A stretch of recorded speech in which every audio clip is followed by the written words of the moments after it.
muchos amigos, así que les agradezco muchísimo que se hayan inscrito y hayan participado hoy de la charla. Especial porque es el Día del Magistrado y del Funcionario Público, así que hablar justamente de la responsabilidad tributaria del funcionario y del magistrado es un honor. Agradezco también al Instituto, a los doctores Julio Guidi, Camilo Fasano Perel, Mariela Blanco y Máximo Olivera, que es contador, que me ayudaron muchísimo para que esto se pudiera hacer en el día de hoy.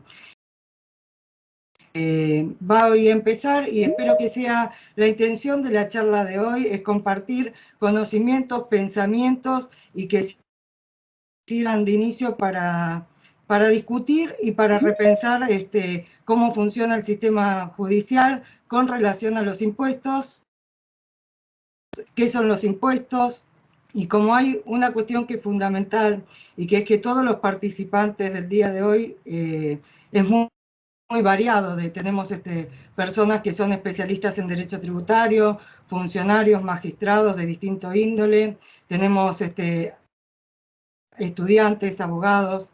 La idea es hacer un pantallazo general sobre distintos aspectos, así que y traje un PowerPoint que seguramente, no sé si con Fernando o cómo vamos a hacer, va a estar a disposición para los que quieran tenerlo, para brindar elementos de jurisprudencia, puntos de normas y cosas que les pueda interesar. Así que comparto el documento. ¿Les parece? Ahí estamos. Ahí va, ¿eh? Acordate la opción de incluir audio. Ah, perfecto. Entonces está incluir audio. Ahí. Vamos a ampliarlo acá.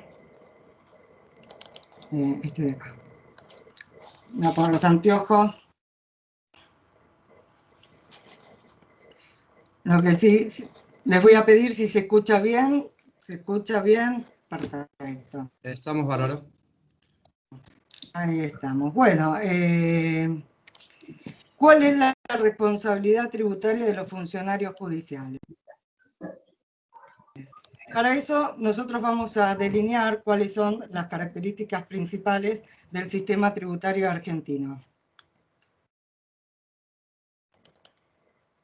Vamos a hablar de quiénes son los funcionarios a los que nos vamos a referir. Y vamos a diferenciar tres ejes fundamentales sobre los cuales se va a fundar la charla de hoy. Uno tiene que ver con la responsabilidad propia de cualquier funcionario. Otro tiene que ver la responsabilidad que tiene en su función por la deuda ajena dentro del expediente. Y una tercera cuestión tiene que ver que lo que nosotros vamos a proponer en el día de hoy es que estos funcionarios sean garantes del cumplimiento del Estatuto del Contribuyente.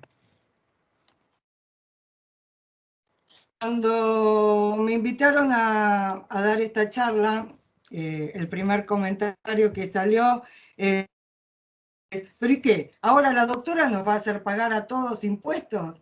Entonces, creo que el punto es un poco también tomar conocimiento de un sistema tan complejo y complicado como es el sistema tributario argentino. Para hacer un poco más amena la charla y que nos divierta un poco, hay un TikTok que salió ahora y en realidad hace una referencia al sistema tributario, aunque encarado desde el punto de vista de cualquier sujeto, cualquier contribuyente que se desarrolla dentro de la actividad privada. Entonces, ahí va. Contadora Chaval, mucho gusto. ¿En qué lo puedo ayudar? Pues estoy contento, pues he vendido por 500.000 pesos el negocio. Sí, hiciste factura B por lo que veo. De eso el 21% es de IVA y después sobre lo que te queda tenés que calcular el 35% de impuesto a las ganancias que vas a pagar el año que viene, te quedan 268.000 pesos. ¡Hostia! Pero no puede ser, he perdido la mitad. También vas a tener un 4% de ingresos brutos, un 1% de tasas municipales y por las dimensiones de tu local vas a pagar unas 20 lucas de servicios públicos. Ahí te quedan 223.000 pesos. ¡Hostia! Pero no puede ser algo, tiene que estar mal. Le estás pagando 30.000 pesos a un empleado, lo tenés que blanquear, es un 40% más de cargas sociales, así que te quedan 181. Me tendría que haber quedado en Barcelona. Te pagan con cheque a 90 días, perdés un 9% por la inflación sumado al impuesto al débito y al crédito, te quedan 137.000 pesos. A eso le tenemos que restar 50.000 pesos de alquiler de local, 10.000 pesos de mis honorarios y sobre lo que quedó vas a pagar bienes personales. En total te quedan 75.000 pesos. Me recabieron los honorarios. Contadora Chaval, mucho gusto. ¿En qué lo puedo hacer? Otra vez no. Bueno, a ver, yo creo que más allá de ser un chiste, pongámosle, el TikTok demuestra un poquito cómo es el sistema tributario en nuestro país. Entonces, una primer premisa que tenemos que tener en cuenta los abogados es cómo es nuestro orden, digamos, normativo. Entonces, para eso vamos a lo que es la pirámide de Kelsen y vemos en la pirámide de Kelsen cuál es el nivel normativo. Por ejemplo, tenemos la Constitución Nacional, los tratados internacionales de derechos humanos, después tenemos los demás tratados internacionales, las leyes nacionales, las constituciones provinciales, las leyes provinciales, las ordenanzas municipales. ¿Se escucha ahí? Sí. Se escucha, se escucha. Ahí estamos. Bueno. Perfecto. Bueno, entonces pasamos a decir qué son los tributos. Para poder entender qué son los tributos, vamos a hablar de que son recursos del Estado y que poseen divisiones que son académicas también, pero con relación a su función. Por ejemplo, impuestos, tasas, contribuciones especiales. Hay una distribución de fuentes. ¿Esto qué va a significar? ¿Quiénes van a poder cobrar determinados impuestos? Vamos a diferenciar los que son los tributos nacionales, provinciales, y vamos a ver cuáles son los principios del derecho tributario. Vamos a ver también que hay un derecho tributario formal, material, y vamos a hablar un poquitito qué es el hecho imponible, ¿no es cierto? El objeto, el sujeto, la causa. La primera cuestión, nosotros en la Constitución Nacional, como vimos que es la ley suprema, hacemos una diferenciación de fuentes que tiene que ver con quién tiene facultad para cobrar determinados impuestos. Por ejemplo, los impuestos aduaneros son impuestos que cobra el Estado Nacional en forma exclusiva. Después tenemos los impuestos indirectos en los cuales concurren las provincias y la nación. Y después tenemos los impuestos directos de los cuales les corresponde exclusivamente a la provincia, pero por causas extraordinarias, siempre que haya una ley y que esté fundado, pueden cobrar en forma concurrente impuestos directos.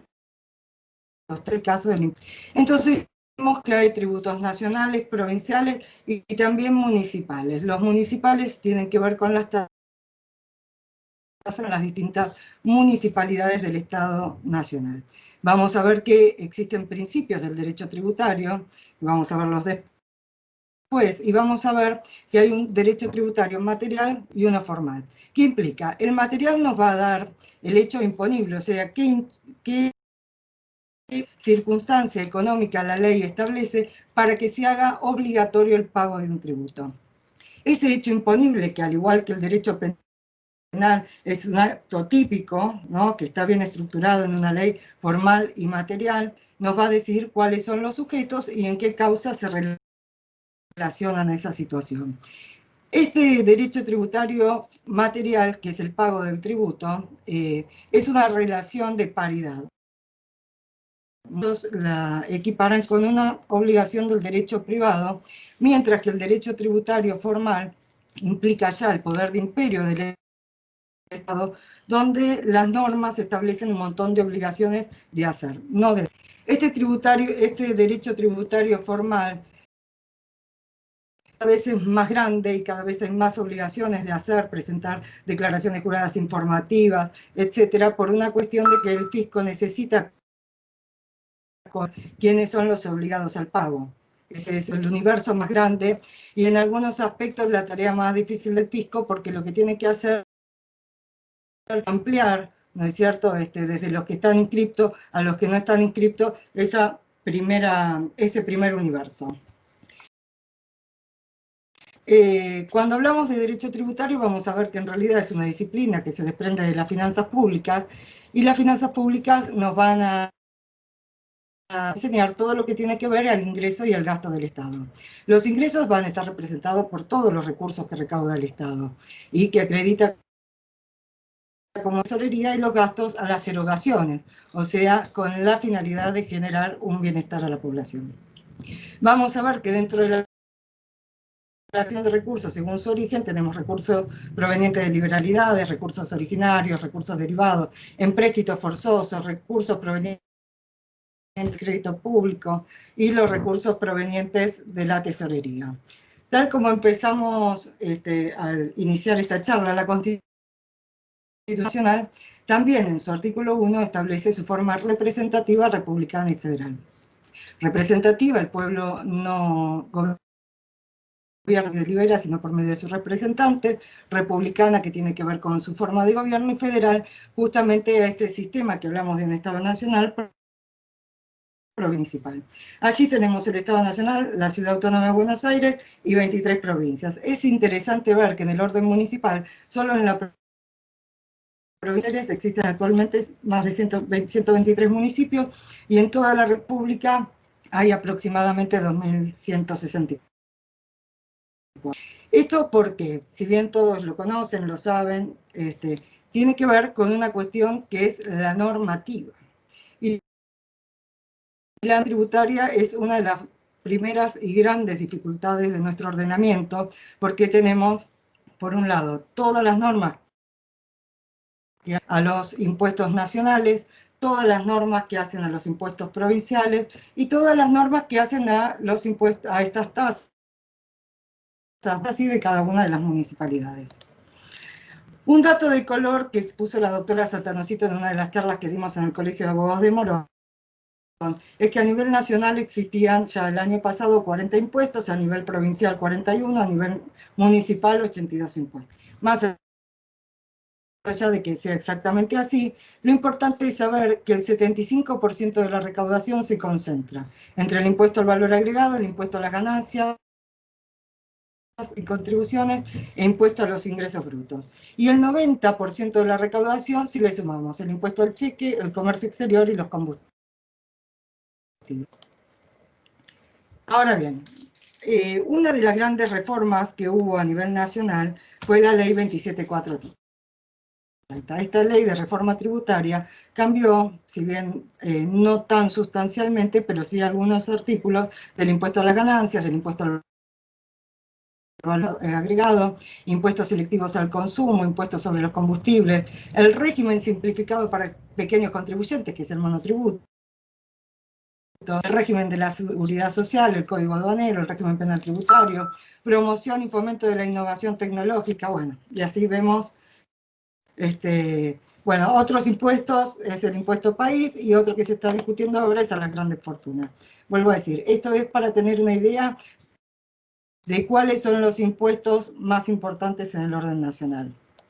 Seguimos. Bueno, cuando hablamos con relación al funcionario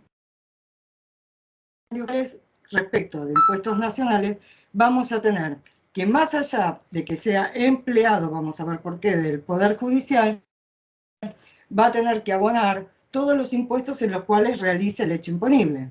Por ejemplo, si tiene bienes sobre lo que establece la ley, una base supera el mínimo imponible, va a tener que abonar bienes personales. Si tiene otra actividad, podría ser que fuera monotributista, podría ser que también estuviera inscrito en el IVA, va a tener que pagar el impuesto al cheque, posiblemente tenga que pagar el impuesto a las ganancias. Lo mismo va a ocurrir respecto de los tributos provinciales y municipales.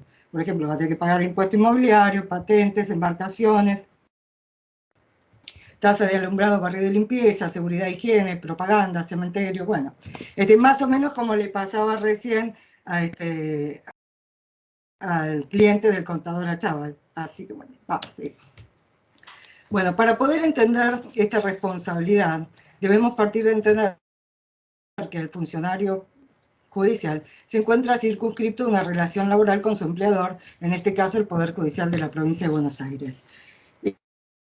La ley orgánica del Poder Judicial, como así también todas las leyes que reglamentan su ejercicio, diferencian al magistrado del empleado judicial, del auxiliar de justicia, del Ministerio Público Fiscal, de los empleados administrativos, peritos, etc. Esta diferenciación, en realidad, en relación a su función y escala laboral, vamos a ver que en algunos casos, cuando hablemos ahora de ganancias, van a estar incluidos más allá de esta diferenciación. Acá tenemos, por ejemplo, cuál es la escala salarial para los empleados, magistrados y funcionarios de la Administración de Justicia de la provincia de Buenos Aires. Esto es a título de ejemplo, como para ver más o menos cuánto es el sueldo básico de un ministro de Corte, juez del Tribunal de Casación, etc. Este es un prototipo de sueldo, no necesariamente es así, se los traje a colación como para que puedan ver el sueldo básico, la antigüedad, porque ellos van a cobrar un plus importante con relación a la antigüedad, van a tener los descuentos de la obra social, el aporte sindical, el coseguro, bueno, etcétera, cuestiones que hacen a ciertos descuentos dentro de su base de cálculo. Bueno, el régimen normativo del funcionario judicial está a partir de la ley orgánica, que es la ley 5.827. Esta ley orgánica del Poder Judicial nos va a decir cuántos juzgados o qué fueros tenemos dentro del Poder Judicial de la provincia de Buenos Aires. Cabe aclarar que quien se va a encargar de liquidar los sueldos es la Secretaría Administrativa, que, bueno, acá está la reglamentación, que conforme a la acordada 2133, en su inciso G, tiene la obligación de liquidar las remuneraciones que por todo concepto, corresponde a percibir a los magistrados, funcionarios y agentes de jurisdicción. Eso es alguna de las normativas que se utiliza al respecto. Con relación al impuesto a las ganancias, en el orden nacional, tal como cuenta el doctor Enrique Rey, si bien existían proyectos del impuesto, el impuesto a las ganancias aparece en el año 1932. En esa época se llamaba impuesto a los réditos. El propósito, y acá dejo sentado porque me pareció tal vez muy similar a ciertas circunstancias que se están dando también en la Argentina, que viene a aparecer, nosotros se acuerdan que recién decíamos que cuando se trataba de impuestos directos correspondía la competencia a las provincias, pero por un tiempo determinado, por necesidad y por una ley tanto material como formal, se podía establecer la concurrencia de este impuesto directo. En este caso aparece como un impuesto de emergencia el impuesto a los réditos, que es el origen del impuesto a las ganancias. En tal sentido, decía la norma, se puso énfasis en la difícil situación financiera creada por la emisión monetaria y la moratoria creada por el pago de la deuda externa. Bueno, este impuesto de emergencias, que nace en el año 32, imagínense que se viene prorrogando y se viene modificando desde ese año. En el año 1973 se hace una reforma integral del impuesto a las ganancias y con la ley 24.073 se habla de renta mundial, que también le da un cambio trascendental al impuesto a las ganancias. Hice referencia del año 1973 acá, donde justamente vamos a ver ahora el impuesto a las ganancias, que en su cuarta categoría grava las rentas del trabajo personal. Bueno, cuando hablamos de impuesto a las ganancias, el sentido del impuesto a las ganancias es gravar el beneficio neto. Otra característica que tiene que ver es que establece un mínimo no imponible, las cargas de familia, la progresividad de la alícuota y que es un impuesto coparticipable. ¿Qué se considera por ganancia? Esto lo dice directamente la página de la AFIP. Dice, según la ley, se consideran ganancias los rendimientos, rentas o enriquecimientos producidos por una fuente permanente. Los rendimientos o rentas o enriquecimientos obtenidos por las sociedades comerciales y empresas unipersonales. Los resultados obtenidos por la venta de bienes muebles, amortizables e inmuebles por las transferencias de derechos sobre inmuebles. Los resultados obtenidos por las ventas de acciones, valores representativos, certificados de depósito, etc. Es decir, que cuando se crea el impuesto a las ganancias, en realidad el objetivo es gravar el beneficio neto. Es decir, que estábamos pensando de una actividad económica donde lo que se va a ganar, lo que se va a gravar es justamente ese beneficio, esa ganancia. Y esto es fundamental porque cuando hablamos de las rentas de la cuarta categoría, estamos hablando de un salario. No me voy a adelantar, seguimos en la próxima. Bueno, es así que la ley de ganancias establece distintas categorías. Por ejemplo, la primera categoría corresponde a las ganancias generadas por el usufructo de los urbanos y rurales, es decir, a la renta de la tierra. La segunda categoría corresponde a los ingresos obtenidos por acciones, intereses. La tercera categoría corresponde a las ganancias de sociedades y empresas unipersonales. Y por último, la cuarta categoría son las ganancias por trabajo personal. Bueno, ¿qué pasa? Cuando nosotros hablamos de las ganancias de la cuarta categoría, las rentas de trabajo personal, tenemos que añadirle, en este caso, cuando tuvimos recién que dijimos la última reforma del año 2017. Ahí, si bien decía que estaban grabadas las rentas por los cargos públicos, no especificaba que estaban ganadas las rentas del trabajo de jueces, funcionarios y empleados del Poder Judicial y de la provincia. Esta reforma se hace en diciembre del 2017 y se incorpora a raíz de un tema que fue muy... y se incorpora a raíz de un gran debate que se hizo con relación a si los jueces tenían que pagar o no ganancias. Bueno, igual está el trabajo de los empleados en relación de dependencia, las jubilaciones, las pensiones, etc. Por suerte, hay varios fallos donde ya se declaró la inconstitucionalidad de este impuesto con relación a las jubilaciones, las pensiones, las indemnizaciones. Yo hace muchos años, en el Colegio de Abogados de Morón, muchos, y antes que Moyano también hablara de esto, porque no sé si algunos recuerdan, gran campaña respecto de que los salarios no debían pagar el impuesto a las ganancias. Ya desde esa época nosotros decíamos que no fue la finalidad de la ley, gravar las rentas del trabajo, porque efectivamente lo que se paga en un salario, más allá de la que utilicemos, es un salario y no un beneficio, ¿no? Bueno, entonces aparece esta reforma del año 2017, donde expresamente incorpora a los jueces, a los funcionarios y a los empleados del Poder Judicial de la Nación, de las provincias, y pone a partir del año 2017.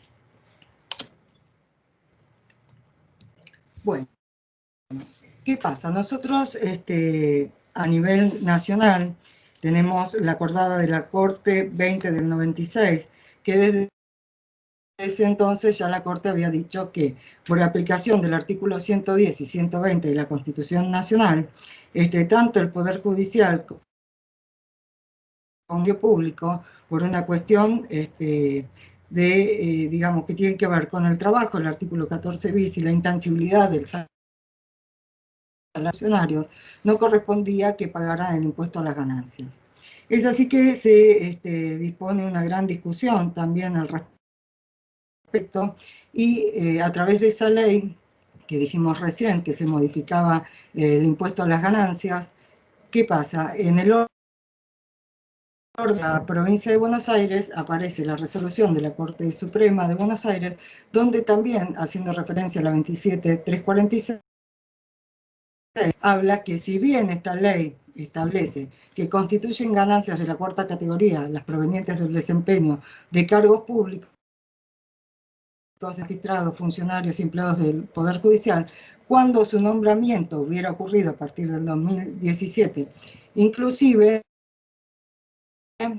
continúa y dice que serán alcanzados los magistrados, funcionarios y empleados que ingresen al Poder Judicial, pero para del 1 de enero de ese año, que no resultan sujetos alcanzados los magistrados, funcionarios y empleados que hubiesen ingresado al Poder Judicial autoridad, pero al ser designados más allá de la fecha en que hubieran tomado posesión del cargo. Esto es importante también.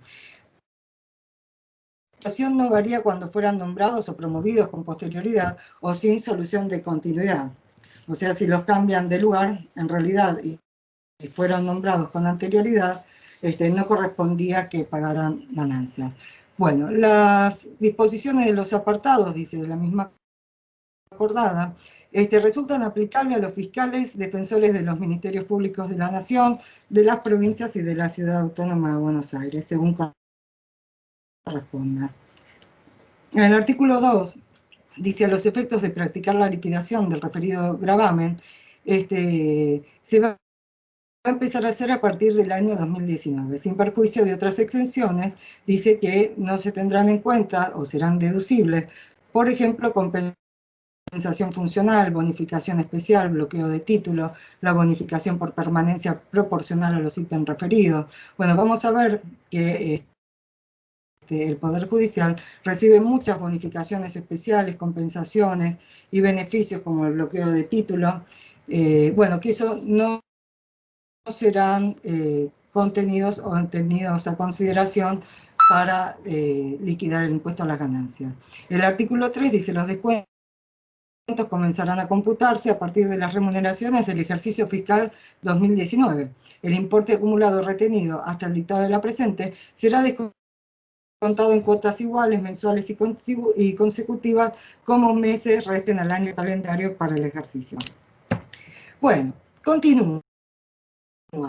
Y hace referencia también a casos dudosos, a la función de las secretarías administrativas, bueno, y también al deber de informar. Por ejemplo, dice: para los casos en que se presenten situaciones no previstas o dudosas relativas a la interpretación de la ley 27.346 y las normas reglamentarias, la Secretaría de Administración respectiva deberá exceptuarse de efectuar retenciones hasta la puesta en consideración y resolución por la Suprema Corte con intervención de la Procuración General en su caso.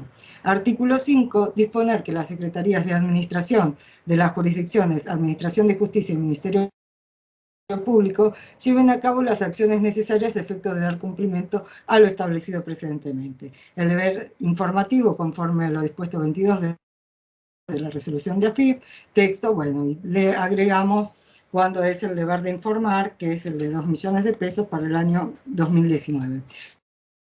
Esta es la famosa declaración jurada informativa. Bueno, deroga otras resoluciones. Acá yo les paso que un montón de normas. Nosotros no vamos a hacer en esta clase o en esta charla una liquidación del impuesto a las ganancias, ni vamos a hacer sí, por ahí lo que podemos hablar o de ver es armar una especial, sobre todo lo que tiene que ver con la liquidación de sueldos, de acuerdo al escalafón de cada uno, y también una prueba de cómo sería el caso de impuesto a las ganancias, cómo afectaría a cada uno en particular. Entonces tenemos, por ejemplo, los acuerdos, una compensación especial por el cese de servicios, subsidios sociales, médicos ontológicos, monto de referencia para el otorgamiento de subsidios comunes, la escala de remuneración de magistrados y empleados, y así un montón de normas, ya sea la bonificación por el bloqueo de título, etcétera, que son de mucho interés. Bueno, aparte de esta cuestión que tiene que ver, que dijimos, con la relación laboral, impuesto a las ganancias de la cuarta categoría, también van a tener que presentar la declaración jurada informativa de bienes personales si superan también el importe mínimo de 2 millones de pesos, quedando excluida la vivienda personal de uso habitacional por hasta un valor de 18 millones de pesos. Bueno. Hasta ahí tenemos lo que tiene que ver con los impuestos nacionales y la relación del empleado judicial con el impuesto a las ganancias. Ahora nosotros, como sabemos que estamos trabajando en el ámbito de la justicia provincial, nos vamos a referir a los impuestos provinciales.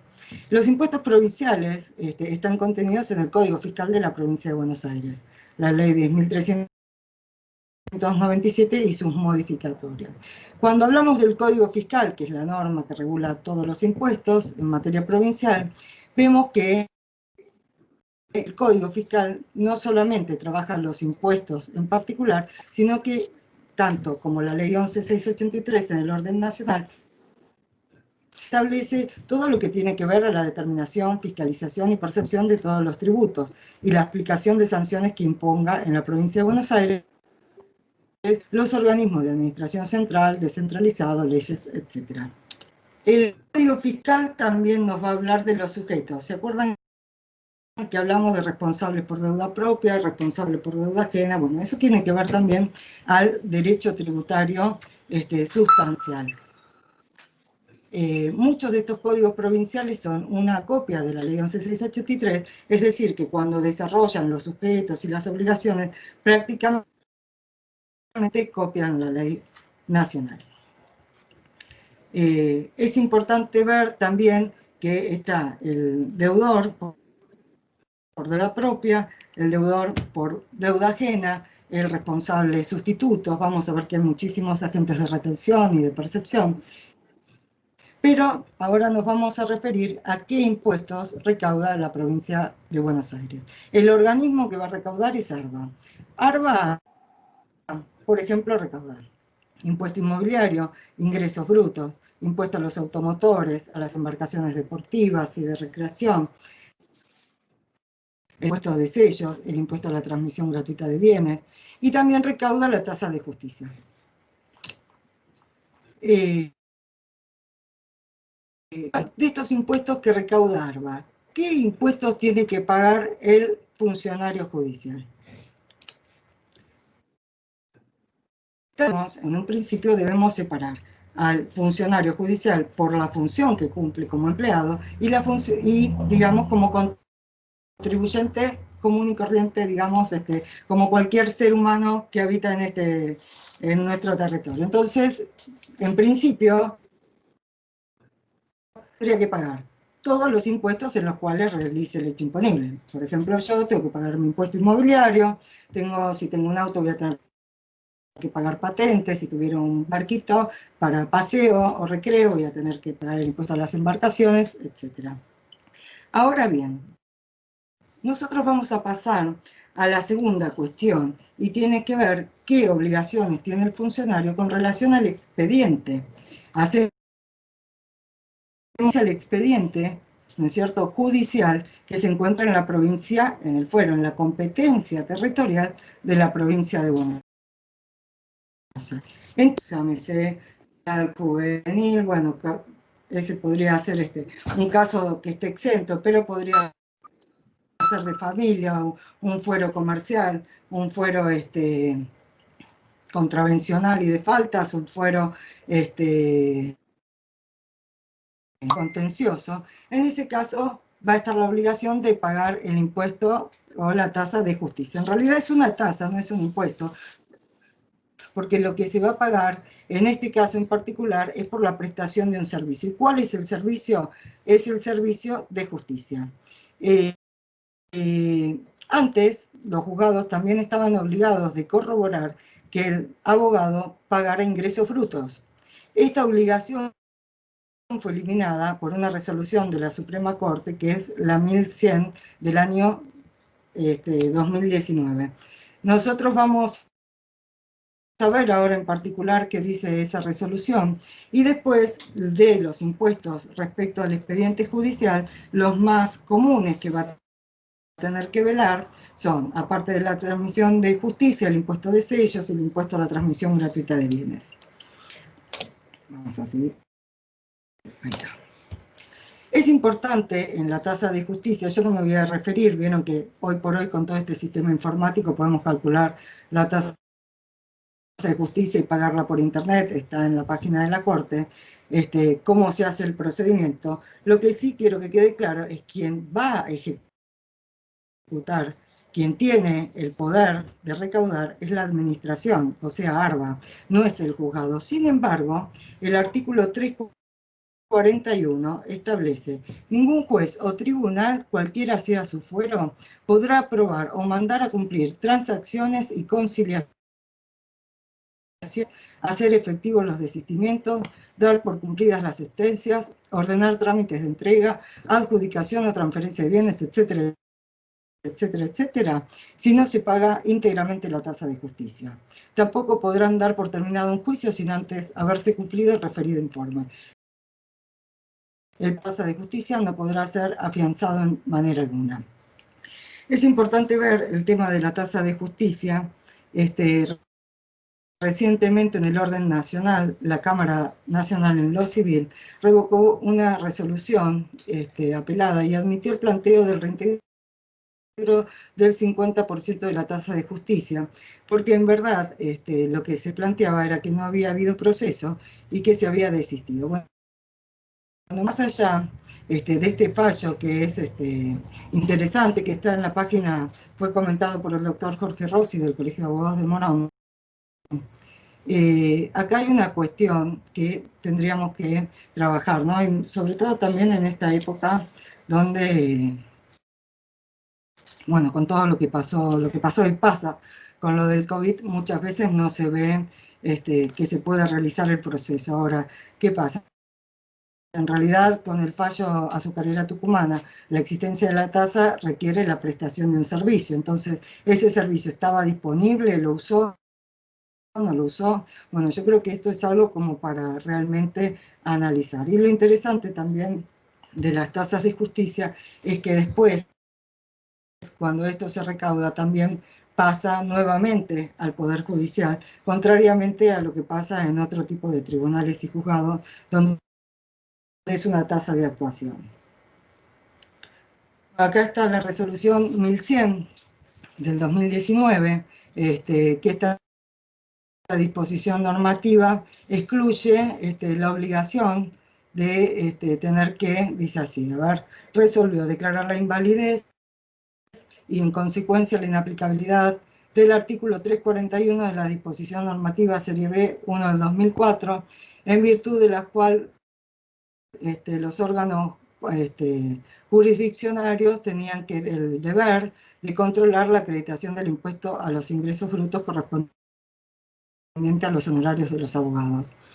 Me parece una decisión en lo particular muy apropiada, porque en definitiva el que va a tener que verificar o no si se pagó el impuesto a los ingresos brutos es la agencia de recaudación ARBA, no el Poder Judicial.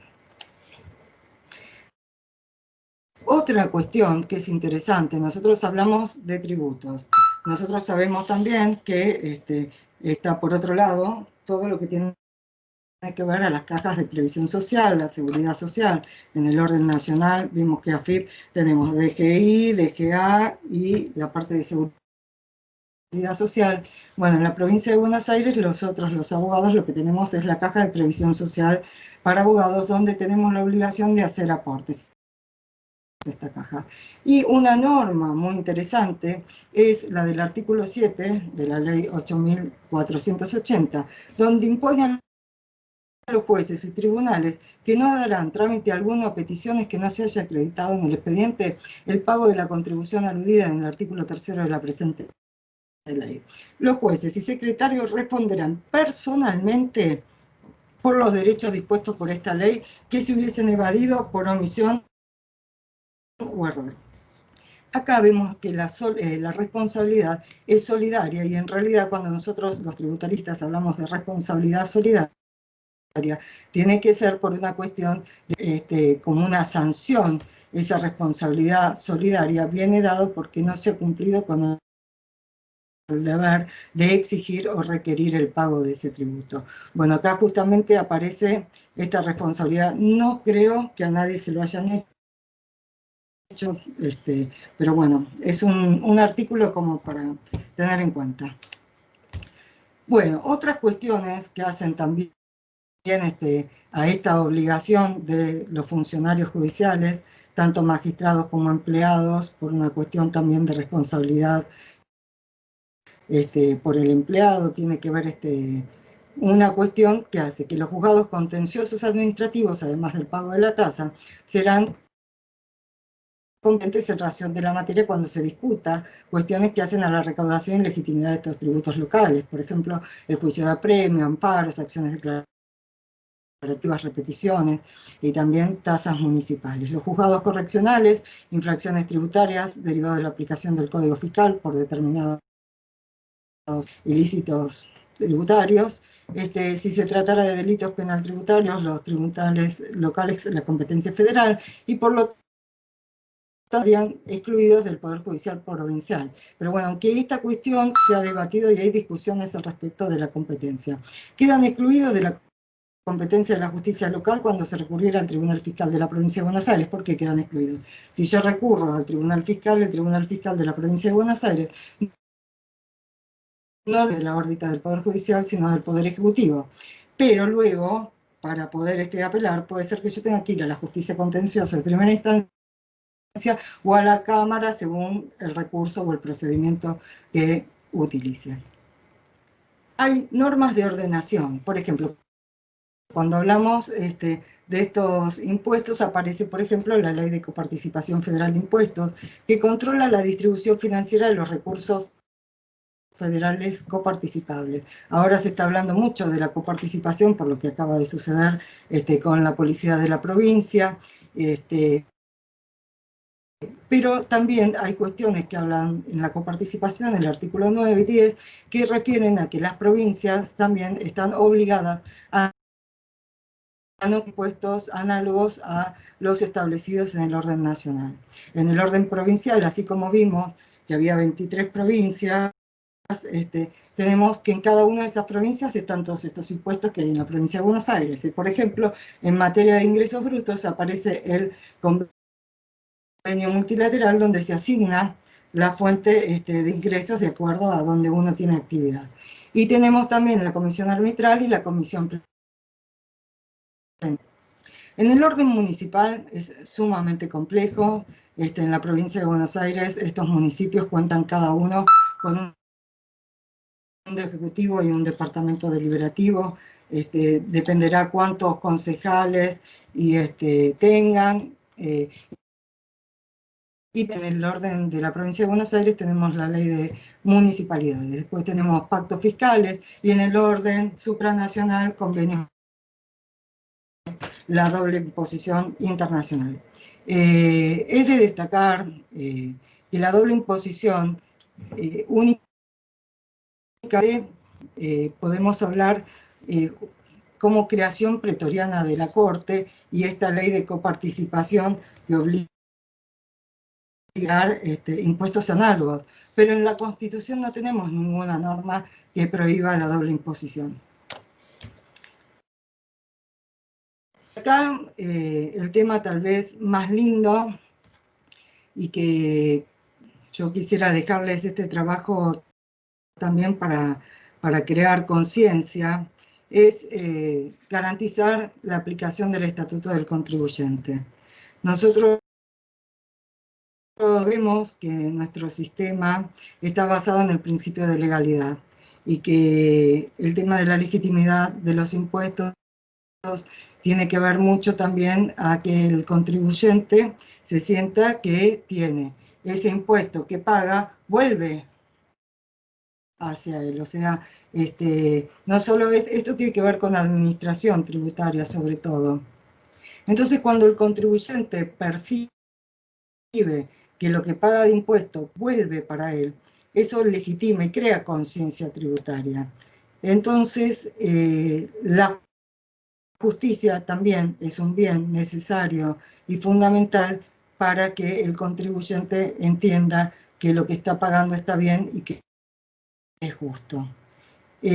Nosotros en la Argentina no tenemos un estatuto del contribuyente. Sí tienen otros países y también se ha hablado mucho en España.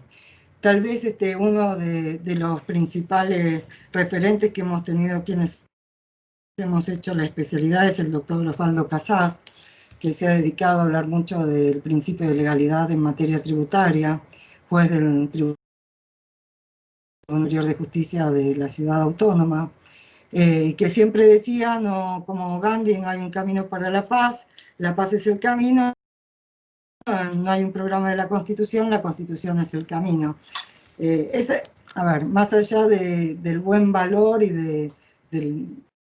digamos, de la importancia de esto, yo les traje a colación el estatuto, también conocido como Cartas de Derechos del Contribuyente, un trabajo que se hizo en el Instituto Latinoamericano de Derecho Tributario. Allí varios exponentes del derecho tributario de distintos países elaboraron un montón de artículos, más de 110 creo, donde establecían pautas como si fuera una ley que debían ser mantenidas y garantizadas al contribuyente. Ha sido muy bueno que esto se transforme en una ley, por ahí quienes nos dedicamos tendríamos que ver de alguna forma que este estatuto fuera realmente legislado, porque en cierta forma va a dar la legitimidad de la que hablaba recién. Entonces, hay muchos aspectos que también valen para la justicia en general, ¿no? La protección, acá dice el artículo 1, los derechos de los contribuyentes como ámbitos de protección de un contenido sustancial que pueden adoptar las fórmulas de derecho fundamental, derecho subjetivo público o garantía constitucional. Se corresponden con un deber de tolerancia o deber activo de la administración o del Estado que ha de ser reclamable a través de recursos, acciones, vías de impugnación, para garantizar la efectividad de la Carta y dado que muchos de los derechos incluidos en la misma tienen fundamento en tratados internacionales de protección de derechos humanos, se incluirá la posibilidad de invocar tales tratados.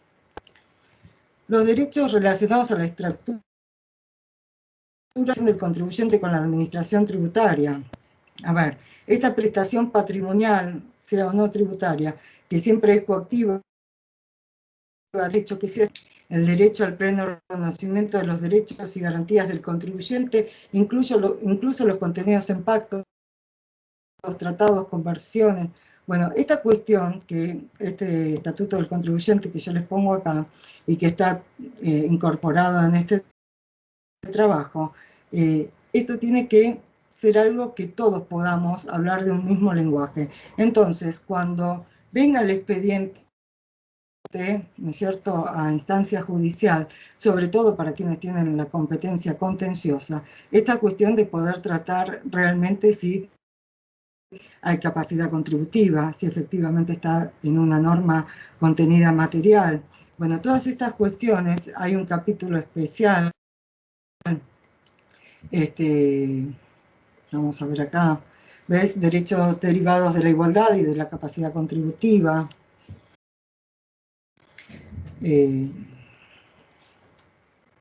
Bueno, otras cuestiones, que el tributo se determine sobre base cierta, que no sea sobre base presunta.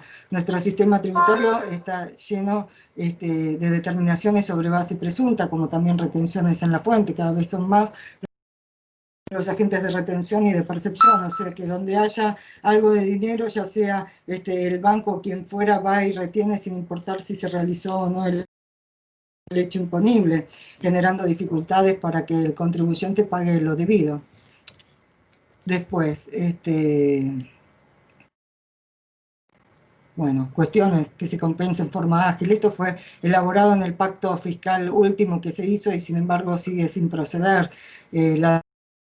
La devolución de ingresos indebidos. Después vamos a ver que tiene que ver la parte de igualdad con relación a los intereses. ¿Por qué? Porque no es lo mismo el interés que me cobra el fisco por el no pago que el interés que me va a pagar luego cuando yo vaya a repetir.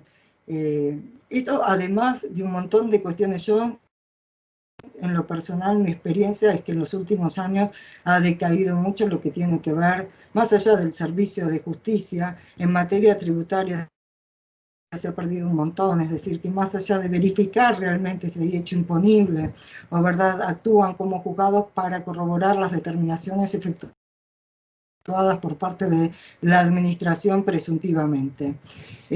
Con relación, por ejemplo, a la tutela administrativa y jurisdiccional efectiva, el derecho de acceso a la justicia. Hoy, con lo que ha pasado con el COVID, digamos, ¿podría denegarse el derecho a la justicia por no pagar la tasa de justicia?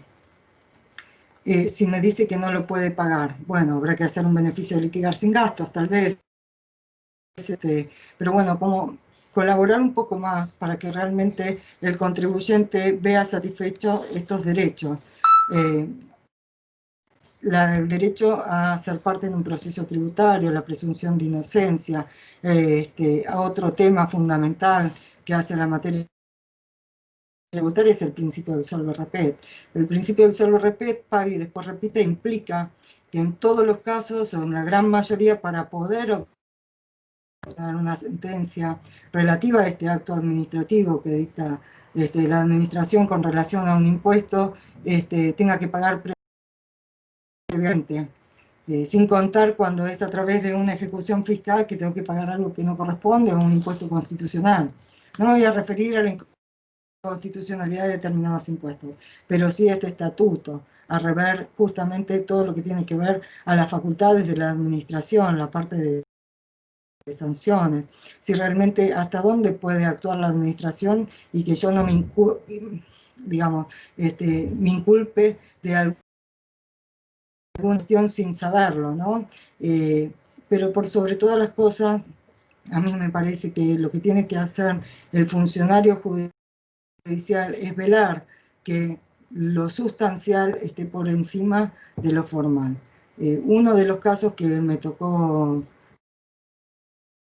no hace mucho fue uno donde en realidad, y pasa en la mayoría de los expedientes y de las cosas, yo diría en un 90%, sobre todo gente mayor, es el domicilio fiscal. En realidad muchas veces es el domicilio del contador, entonces el contribuyente no tiene idea de las intimaciones y las cosas que le requiere la administración, entonces tampoco puede colaborar. Es importante escuchar al administrado, al contribuyente ante una situación, ¿no? Tal vez la inmediatez. Bueno, esto se los dejo. Otra cuestión que me parece importante, bueno, el tema de hacer oído, el derecho a la prueba.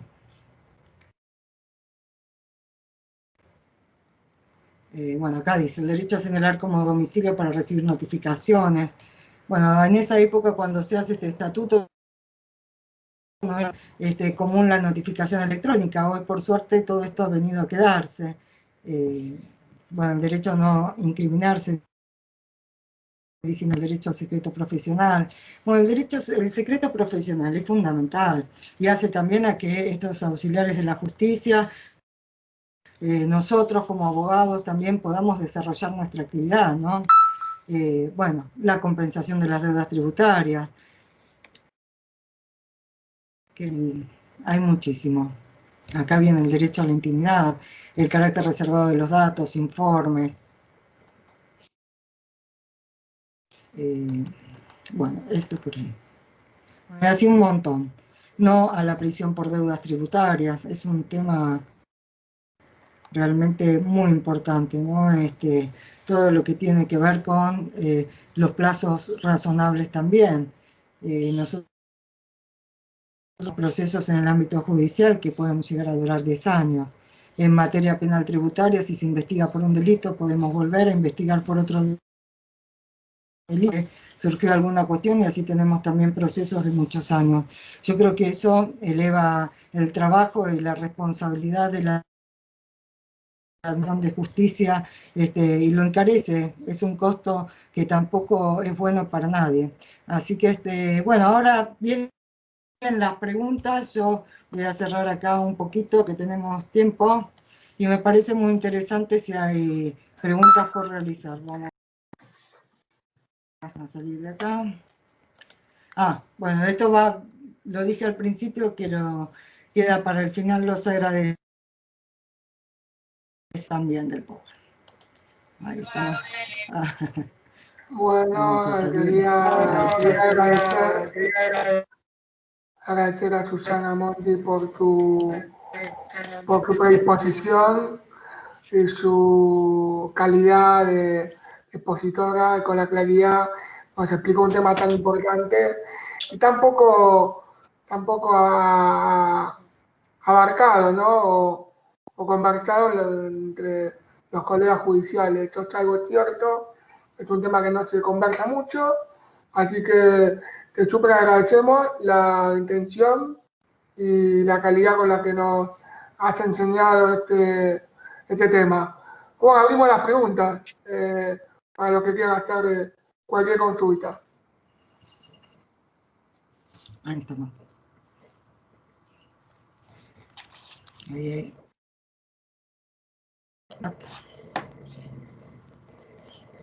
Gracias.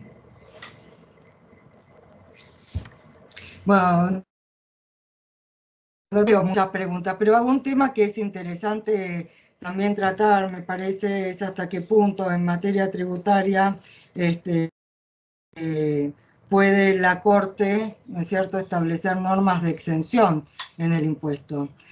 Otro punto que me parece interesante también para trabajar es que también los legisladores han dictado normas que tienen que ver con su exención en el mismo impuesto, también el Consejo de la Magistratura. En lo personal, como dije desde un principio, el impuesto a las ganancias de la cuarta categoría no, para mí no tiene nada que ver con lo original de este impuesto cuando se creó. En realidad estaba pensado para otro tipo de ganancias y no la renta del trabajo personal. Y sigo pensando desde el principio que la ley fue creada por tiempo, por una situación de emergencia. Entonces ya venimos trayendo un bagaje de un sistema tributario complejo. Vimos todas las normas que tenemos en materia tributaria, la cantidad de impuestos, la cantidad de resoluciones, de procedimientos, de cosas que más allá de la complejidad misma, también hacen a la complejidad de la práctica, de la discusión, de poder acudir y tener, como dijimos en un principio, la tutela judicial efectiva cuando reclamamos alguna cuestión. Así que bueno, ahí Juan Bautista, puede ser que haya levantado la mano. Ahí. No sé si Sí. puede hablar. Hola. ¿Qué tal? Mucho gusto. ¿Qué tal? Mucho gusto. Buenas tardes. ¿Podría referirse, aunque sea brevemente? Buenas tardes.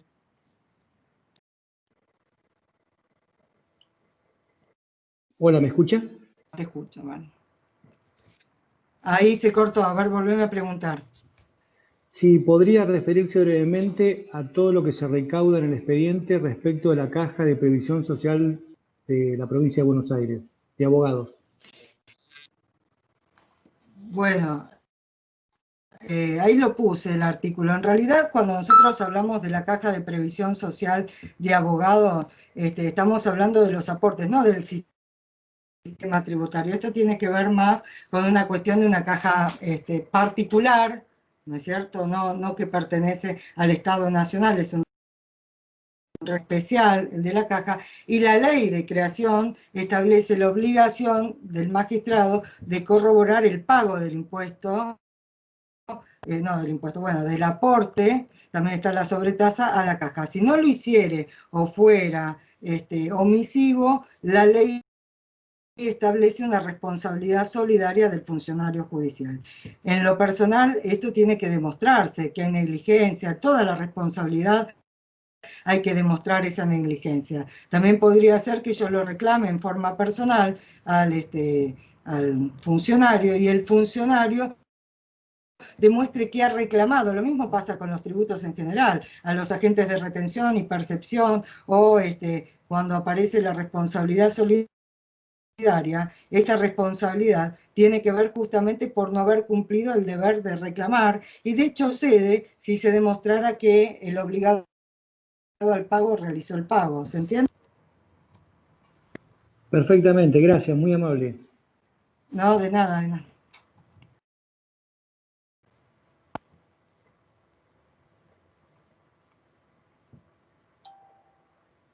Bueno, ¿algún comentario, alguna pregunta? Están todos muy serios. ¿Alguien? Muchos temas, ¿no? Muchas cosas, mucho para debatir, mucho para charlar. Realmente no se limita.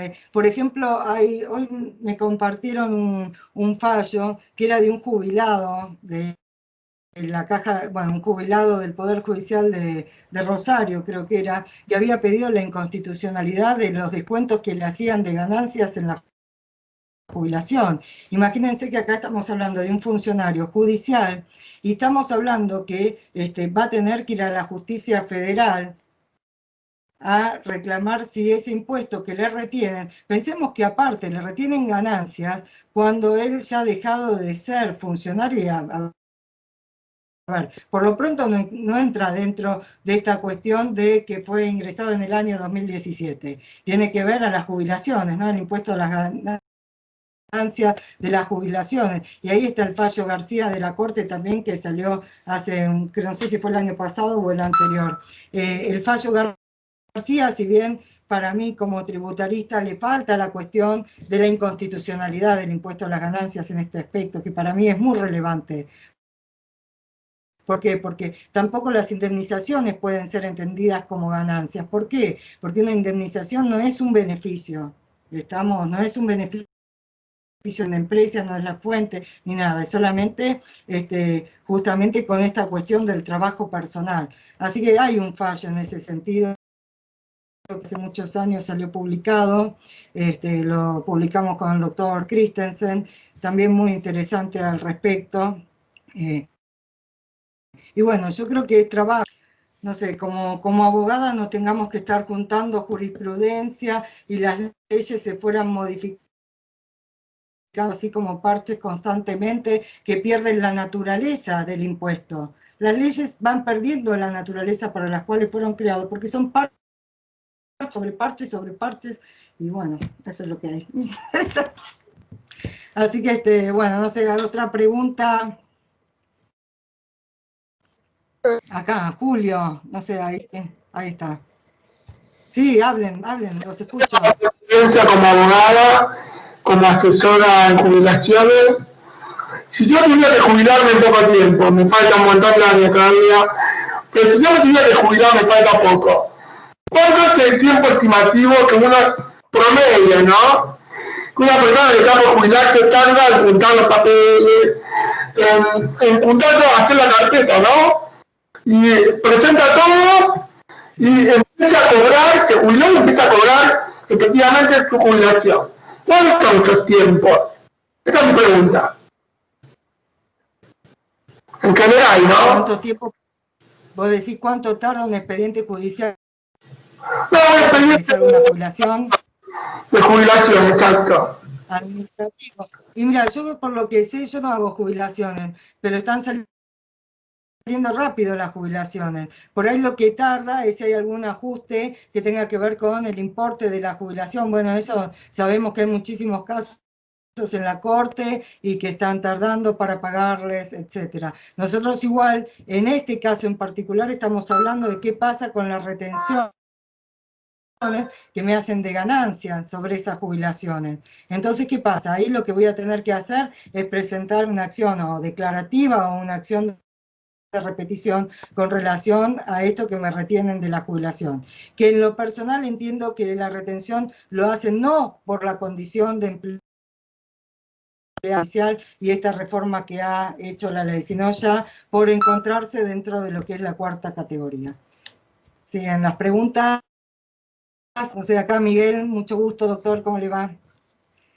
Miguel Rossetti. Ay, no se escucha. A ver, el micrófono. Ah, que no se escucha. ¿Alguien que le avise? Miguel, Perdón, no sé si... Niña, hola, buenas tardes. Tenía el micrófono apagado, no me di cuenta. Mucho gusto. La pregunta es la siguiente.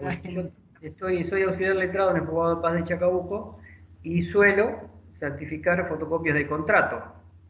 Entonces, miramos el artículo 21 del Código Fiscal que parecería que hace responsable, somos obligados, el inciso 3, los que participen por sus funciones o por su oficio o profesión en la formalización de actos.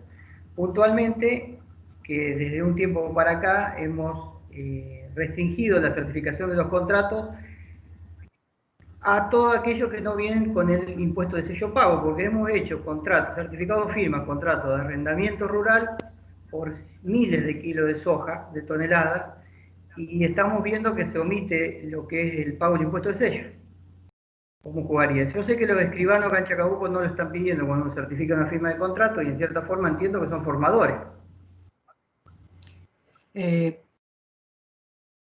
lo particular, como dijimos recién, mi mirada es que ustedes como empleados, y esto, mira, relacionando también lo que dijimos recién de la caja de previsión social, ustedes pueden requerir e informar que no se ha efectuado el pago del impuesto de sellos correspondiente y denunciar dicha al organismo de recaudación, en este caso ARBA. ARBA será la que va a tener que iniciar las actuaciones correspondientes y proceder a ejecutar el impuesto de sellos, en cuyo caso va a ser el contribuyente quien va a tener un procedimiento, lo mismo que en cualquier tipo de impuesto, para decidir o decir, en realidad sí correspondía pagar impuesto de sellos, no correspondía. El impuesto de sellos, el último pacto fiscal, dijo que iba a desaparecer, estamos todos esperando a ver cuándo desaparece el impuesto de sellos. Entonces, a ver, hay una cuestión que tiene que ver las normas, intereses recaudatorios, la política, y vuelvo, ustedes como quienes otorgan el servicio de justicia, no podrían tampoco denegar a la justicia por una cuestión o un fin puramente recaudatorio. Creo que a eso va, digamos, yo ninguna responsabilidad, mucho menos solidaria, si informan tal circunstancia al organismo recaudador. Bueno, muchas gracias. No, al contrario. Una pregunta más. A ver.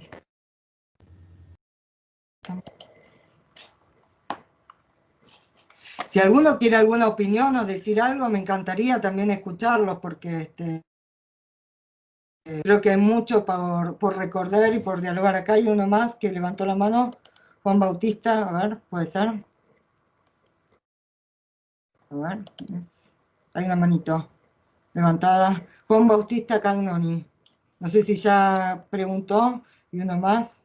En el chat, Pregunten. en el chat dice la doctora Silvia González Delver, pregunta si echa la denuncia de venta ante el DNRPA. ¿Qué sucede si no se realiza la denuncia de venta impositiva ante ARBA? Está en el chat. Ese es un caso no común, muy común. Claro, ese es un caso muy común y un caso muy común que se da en todo el interior del país. En el interior del país proceden a hacer el famoso revoleo, ¿no es cierto? Entonces, ¿qué hacen? Y compran y venden autos y se dan otro auto. Bueno, no necesariamente por ahí en el conurbano, donde por ahí los organismos, pero sí en el interior del país. Yo me refiero más que nada por ahí a otro tipo de provincia o lugares más no tan urbanizados. ¿Qué pasa? En esos casos, si no se hace la denuncia de venta impositiva en ARBA, si no se manda carta documento al que tiene en ese momento el 08 y el auto, lo que va a pasar es que ARBA nos puede cobrar no solamente al titular registral del automotor, sino también al poseedor, y generalmente le a quien figura en el título. Así que ¿qué va a quedar? Y como no hice la denuncia, voy a tener que pagar e ir a reclamarle el impuesto a la persona que hizo la transferencia. No sé si se entendió, doctora Silvia González. Cualquier cosa me vuelve a preguntar. Por ejemplo, acá en Morón. No. Sí. Hay más personas que levantaron la mano, que pregunten, que habiliten su micrófono. Perfecto. Acá Miguel Ángel Rossetti, no sé si seguía. Una pregunta más. No, ya está. Ah, bueno, quedó la manito levantada entonces. Ah, quedó más. Bueno, perdón. Bueno, No, ahí está. En privado, ahí está. Perfecto. Juan Bautista, Néstor Velasco. A ver. Está Clelia también. Clelia, sí, hola, a ver, Marita, levantado. buenas tardes. Ahí está. Sí. Una Sí, pregunta. Discúlpame, justo me No, llegué. adelante. Bueno. La pregunta mía por ahí, justo yo llegué, me uní medio tarde. A lo mejor hiciste hincapié en eso antes. Pero era más que nada sobre el cumplimiento. Nosotros, fundándonos en el artículo 20, yo soy auxiliar letrado en un juzgado civil y comercial de San Nicolás. Y basándonos en el artículo 21, siempre, nunca, levantamos ninguna medida cautelar, no libramos inscripciones ni nada hasta que estén afianzados, digamos, el pago de los honorarios, aportes y contribuciones. Por contribuciones, antiguamente entendíamos todos, digamos, ya sea aportes, ingresos brutos, ganancia e IVA. Diversos fallos nos hicieron que ganancias ya no lo exijamos más, IVA tampoco, porque eran nacionales, y sí seguíamos exigiendo tanto aportes como ingresos brutos. Ahora con el nuevo fallo, ingresos brutos tampoco sería exigible. Es así. Exactamente. Y el otro tema, que era lo que había preguntado el auxiliar letrado, es, en caso de cuando no nos pagan al inicio del proceso, ya sea la tasa o el impuesto de sellos en un pagaré o en un contrato, la función nuestra se limita, digamos, nuestra responsabilidad a intimar el pago y en su caso comunicar a ARBA. Por supuesto. Por supuesto. Yo entiendo que la administración establezca cada vez más obligaciones en cabeza, como dijimos recién, porque todo el sistema tributario y también la percepción en la fuente ha hecho que toda administración tributaria establezca numerosísimas instrucciones, resoluciones y todo para obligar a todos los agentes posibles, a todos los agentes de retención y de recaudación posible para que colaboren con un trabajo que es propio del organismo recaudador. Yo no digo que eso esté bien o esté mal o no imponga obligaciones al Poder Judicial para colaborar. Está bien que lo haga, pero no podría exceder su trabajo, ¿no es cierto?, o ponerlo en cabeza del organismo. Podría hacerlo si fuera realmente esa la función y se crearan juzgados tributarios con competencia también para ejecutar estas deudas, digo, pero no a todo el resto del universo de juzgados, se me ocurre. Bueno, perfecto. Es mi opinión, eso en particular. Perfecto, bueno, doctora, bueno, gracias. Doctora, sí, acá la veo.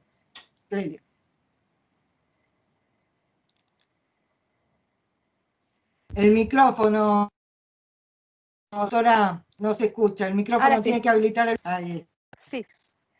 Dos preguntas. Como abogada en relación de dependencia con el Ministerio de Economía, ¿es obligatorio hacer el aporte de ley en todos los casos o solamente en caso de cuando llega la última parte de los honorarios? Porque se supone que si estamos en relación de dependencia, el aporte de ley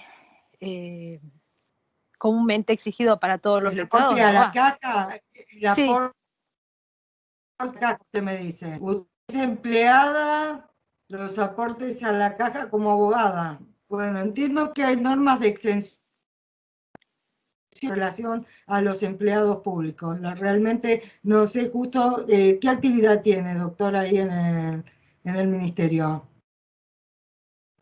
Es abogada, usted dice cuando va al expediente, yo no entendí bien. Sí, sí, que se representa cuando se ejerce la representación y el patrocinio del letrado de la cartera ministerial. Ajá, perfecto. No, nos bueno, exigen yo no así sé en el caso particular, claro, yo no sé en el caso particular de ustedes, pero sí todo lo que tiene que ver, por ejemplo, en el orden nacional, a los agentes fiscales, a los que ejercen, hay exoneración con relación al aporte. Entiendo que deberían de estar exonerados con relación a ese aporte. Lo que pasa es que ese aporte, en definitiva, va a entrar a engrosar su jubilación. Entonces ahí, por eso no tiene que ver necesariamente con lo tributario, sino con una cuestión que es la caja de previsión social y la cuestión del la jubilación de cada uno, que eso también, cuando uno lee la ley, va a contribuir también al sostenimiento de los colegios. La verdad que el tema de la caja sería interesante convocar a alguien de la caja como para que también trabaje esos temas. Yo si quieren, como es la primera vez que se trabaja un tema tributario, vuelvo a agradecer a Julio, toda la gente del instituto. Sí podemos, con el interés de ustedes, armar distintos particulares, porque, a ver, es interesante todo esto, no solo de ganancia, sino lo que va dentro del expediente, sino también la liquidación de los del Poder Judicial, ¿no? Toda la parte de los sueldos. Así que podrían ser cursitos separados y uno en particular de la caja. Cuando quieran, me comprometo a organizar para ver en qué casos sí y en qué casos no. Y me queda otra pregunta más que no tiene nada que ver con esto. En el caso de depósitos en una cuenta bancaria, en donde sistemáticamente se descuenta el 2,2% por impuesto a los ingresos brutos, aún en casos en que no sea un ingreso propiamente dicho, sino, por ejemplo, el resultado de una venta de acciones propias que teníamos en un agente de bolsa. ¿Cómo puedo reclamar? Porque ahí está mal la fuente, no corresponde esa detracción. Claro. En general, eso que usted me comenta pasa en casi todos los casos, no solamente a los abogados, le pasa también a los comerciantes, a cualquiera que tiene varias cuentas, hasta cuando pasa plata de cuenta en cuenta o plata de la madre. En general lo que se hace es avisar al banco, decirle, bueno, estos ingresos provienen de esto, no corresponde que me retengas. En caso de que se efectúe la retención, lo que hay que hacer es también reclamarlo al banco y a partir de ahí se inicia también un trámite ante la administración por esto que ha sido retenido. Lo que pasa es que para los contadores a veces lo toman esa retención y la aplican al pago del impuesto que les corresponda pagar. Entonces es como que queda en la nada si eso que se retuvo correspondía o no. ¿Se entiende? Ahí está. Muchas gracias. Por eso, sí, no, de nada. Por eso cada vez hay más de estos sistemas de retención en la fuente. A ver, sí son efectivos para recaudar, pero poco tienen que ver con el aspecto sustancial que vimos en el contribuyente. Yo se los voy a mandar para que lo lean, es cortito y la verdad es que nos sirve a todos como para saber defendernos y ojalá que podamos que sea una ley.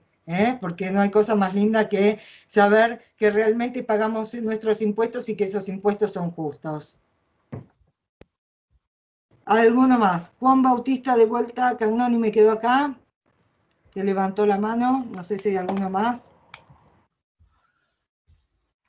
No, doctora, ya estaba. ¿Ya están todos?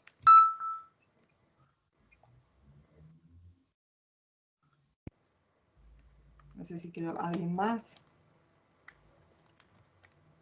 Bueno, ¿terminamos antes? Sí, ¿no? Ahí está.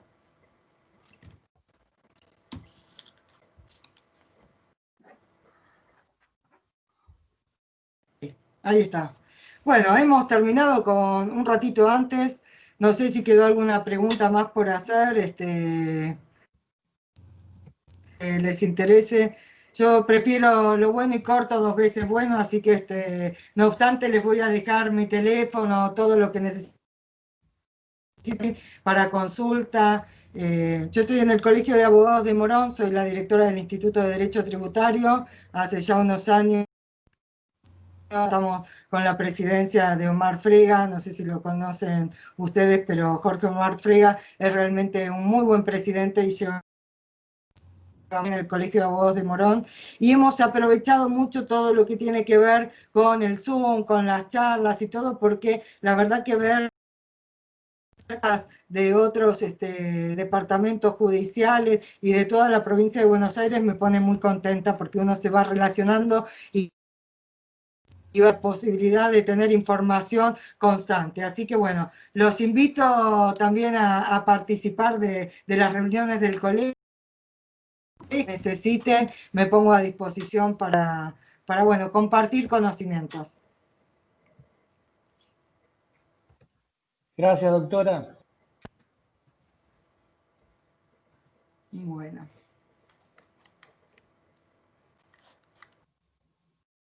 Muchas gracias. ¿Alguna pregunta? De nada.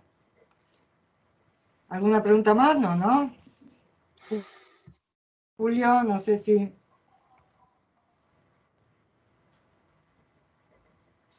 No, parece que no. Bueno, no sé si hay dentro, debe haber alguna asesoría letrada o algo. Ah, perfecto, ahora dejo acá el mail, monty.sus@yahoo.com. Bueno, muchos agradecimientos. Le agradezco yo a ustedes estar un día como hoy. Y la verdad que no sabía siquiera que era el Día del Empleado, el Día del Empleado, el Día del Magistrado y del Funcionario Judicial. Yo los aplaudo a ustedes por participar de esta charla, así que estoy muy agradecida. Para lo que necesiten, a la disposición de ustedes. Bien.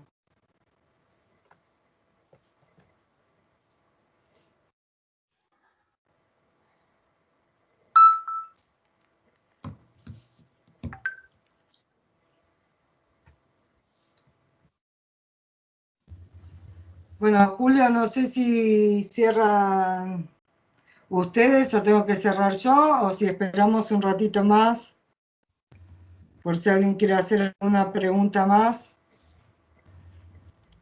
Ah, perfecto, perfecto.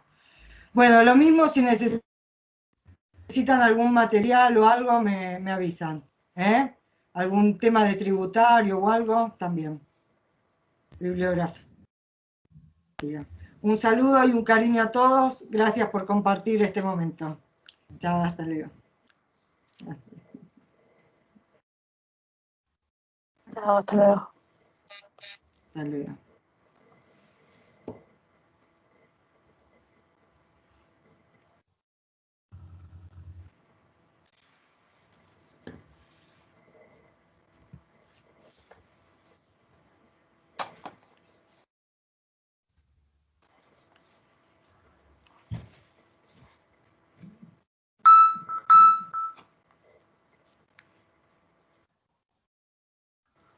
Hola, ¿qué tal?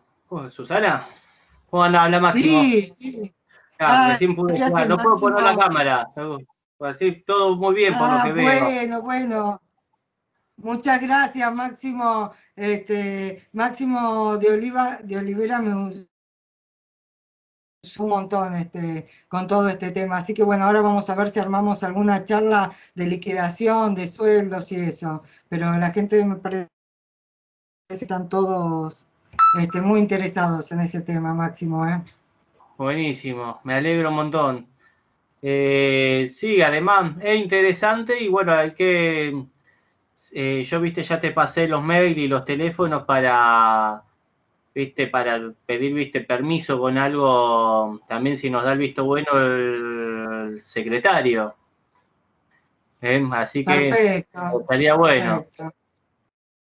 Incluso la parte, Sí, la verdad que sí. incluso lo que es la secretaría, por ver la parte interesante, lo que es contrataciones, eso, cómo se le paga a un proveedor, me parece que es muy interesante también para seguir. Hacemos, vamos a hacer todo.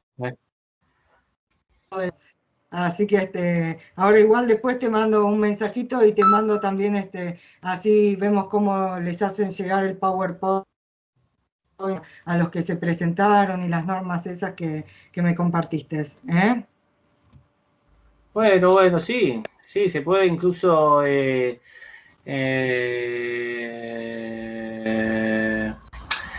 se puede también buscar en la página web, obviamente estaría más prolijo, presentarlo, pero también pueden ir a la página de corte también. Si no, y la normativa esa que te pasé yo, sí, ahora después se ve. Ahora lo arreglamos. Genial. Dale, lo hacemos por privado, así cerramos ya la página. Dale. Bueno, un besito.